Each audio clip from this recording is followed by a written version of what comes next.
అందరికీ హాయ్ అండి. Welcome to Sakhi sweet home. ఈరోజు వీడియో మామిడికాయ చిన్న ముక్కల పచ్చడి. మీరు వంట రాని వాళ్ళు కూడా ఈజీగా చేయగలుగుతారు. ఈ కొలతలతో ఈ టిప్స్ ఫాలో అవుతూ చేశారంటే పర్ఫెక్ట్గా చేయగలుగుతారు. ఇది ఒక్కసారి చేశారంటే ఇంట్లో అందరికీ నచ్చుతుంది. మీరైతే ఈ విధంగా ఒకసారి చేసి పెట్టుకుంటే ఎక్కువ రోజులు కూడా నిల్వ ఉంటుంది. ఈ విధంగా ఒకసారి ట్రై చేసి చూడండి. ఇలా వేడివేడి అన్నంలో కాస్త నెయ్యి వేసుకొని తిన్నా కానీ చాలా బాగుంటుంది. లేదా ముద్దపప్పుతోని ఇలా కలుపుకొని తిన్నా కానీ చాలా బాగుంటుందండి.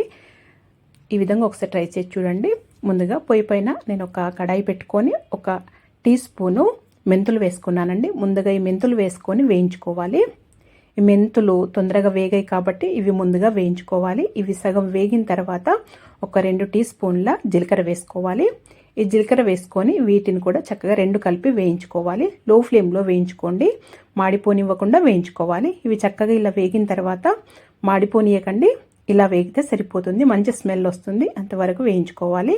ఇప్పుడు దీంట్లో స్టవ్ ఆఫ్ చేసిన తర్వాత 4 టీ స్పూన్ల ఆవాలు వేసుకోవాలి. 4 టీ స్పూన్లు కరెక్ట్గా సరిపోతాయండి.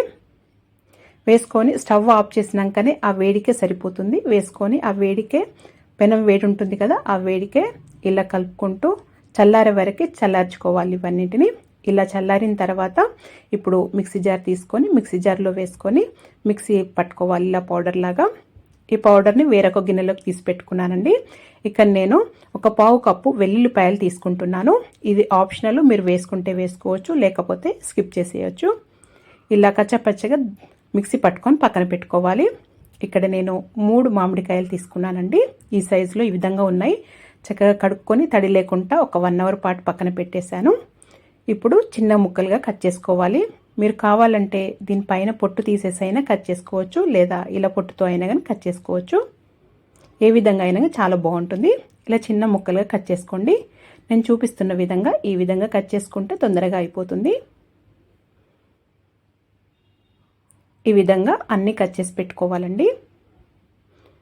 ఈ విధంగా ఉండాలి.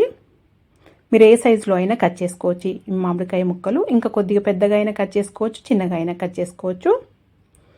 ఈ టెంకలు ఉంటాయి కదండి, ఈ టెంకలు పడేయకుండా పప్పులో వేసుకుంటే చాలా రుచిగా ఉంటాయి. నేనైతే పప్పులోనే వేస్తానండి ఈ టెంకల్ని. ఇప్పుడు కప్పు కొలతల్లో కూడా చూపిస్తున్నాను చూడండి. నాకైతే ఈ కప్పుతోని 3 కప్పుల ఇది మామిడికాయ ముక్కలైనాయండి.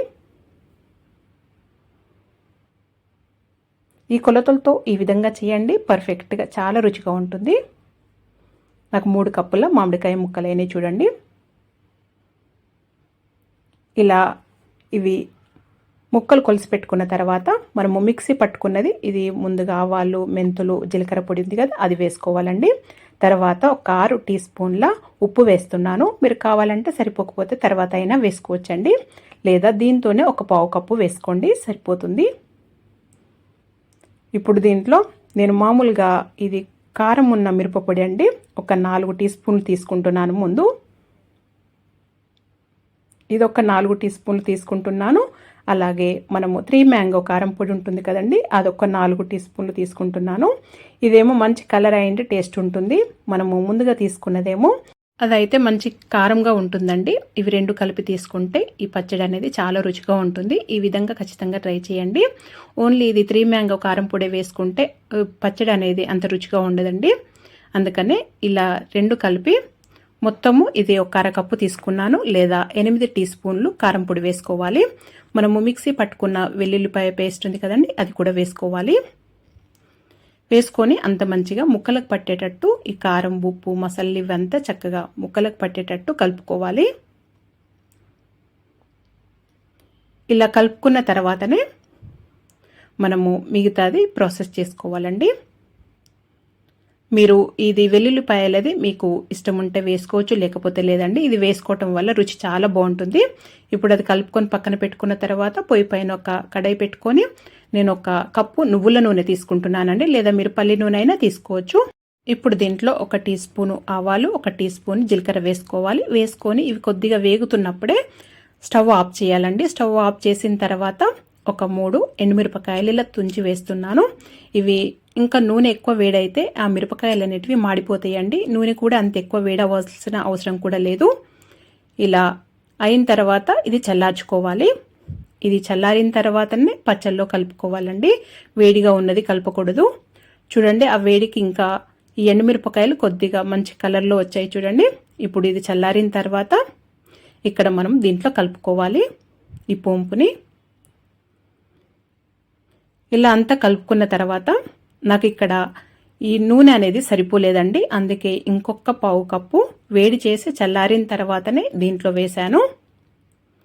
ఈ విధంగా చూసుకోవాలండి. మీరు ముందుగానే ఎక్కువగా నూనె వేసుకోవద్దు. ఇప్పుడు నేను ఇంకొక పావు కప్పు ఇలా నూనె వేడి చేసి చల్లారిన తర్వాత వేస్తున్నాను. మీరు కావాలంటే ఈ పచ్చడి ఊరిన తర్వాత కూడా చూసుకొని వేసుకోవచ్చండి, కలుపుకోవచ్చు. కానీ నేనైతే ఇప్పుడే వేస్తున్నాను. ఇలా వేసుకున్న తర్వాత అంతా చక్కగా కలుపుకోవాలి. దీని కన్సిస్టెన్సీ అనేది ఈ విధంగా ఉంటే చక్కగా ఊరి చాలా బాగుంటుంది. ఇప్పుడు మూత పెట్టేసి నేను ఇది 3 గంటలు అలా చేశానండి మధ్యాహ్నము. ఇది నైట్కి డిన్నర్ కోసమని డిన్నర్ వరకు అలాగే పెట్టాను. డిన్నర్ 8కి అట్లా తీసానండి. ఇప్పుడు చూడండి చక్కగా ఊరిపోయింది, చాలా బాగా వచ్చింది కదా. ఇప్పుడు ఏమైనా ఉప్పు కారం తక్కువ ఉంటే చూసుకొని వేసుకొని గాజు సీసాలు ఎత్తి పెట్టేసుకోవటమే. అందుకనే మధ్యాహ్నం చేసేసి 3 గంటలకు అలా చేసి పెట్టాను. ఇలా ఈ బేసన్లోనే ఇలాగే పెట్టేసి తర్వాత చూసి పెట్టుకోవచ్చని ఇలా పెట్టానండి. అన్నీ కరెక్ట్గా సరిపోయినాయా లేదా చూసుకొని ఇలా గాజు సీసాలో మీరు ఇప్పుడు ఏమైనా కావాలంటే ఉప్పు కానీ అలాంటిది ఏమైనా తక్కువ అనిపిస్తే ఇప్పుడు చూసుకొని వేసుకోవచ్చు. నూనె కానీ ఉప్పు కానీ ఎప్పుడు నిల్వ పచ్చళ్ళల్లో ఉప్పు నూనె 2 కారము అలాగే 3 కరెక్ట్గా ఉంటే నిల్వ ఉంటాయండి. ఏది కొద్దిగా తక్కువ ఉన్నా కానీ నిల్వ ఉండవు.